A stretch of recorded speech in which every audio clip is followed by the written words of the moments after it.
রমজানের এই পবিত্র মাসে আপনারা শুধু মুনাফার কথা না ভেবে আল্লাহ তাআলার সন্তুষ্টি অর্জনের লক্ষ্যে কাজ করুন, তার আদেশ মেনে চলার চেষ্টা করুন। বিশেষ করে রমজানে সবাই 5 ওয়াক্ত ফরজ নামাজ সব সময় জামাতে আদায় করবেন। তারাবির সময় সাম্রাজ্যের নিরাপত্তা প্রহরী ছাড়া বাদ বাকি সবাই এশার নামাজ পড়ার পর দোকান খুলে না বসে রমজানের রহমত অর্জন করার জন্য তারাবির নামাজ পড়তে যাবেন। যারা নামাজ না পড়ে দোকানে এসে ব্যবসা করবে তাদের কঠোর শাস্তি দেয়া হবে। প্রত্যেক মুসলমান ব্যক্তির নামাজ ও রোজা পালন করা সবচেয়ে বড় দায়িত্ব।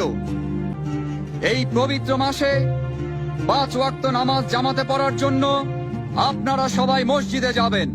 বায়াজিদ মসজিদের ময়দানে ইবাদত করতে আসা মহিলাদের আশেপাশে ঘোরাঘুরি করলে বা কোনো ক্ষতি করলে অথবা কোনো বেয়াদবি করলে কঠিন শাস্তি পেতে হবে।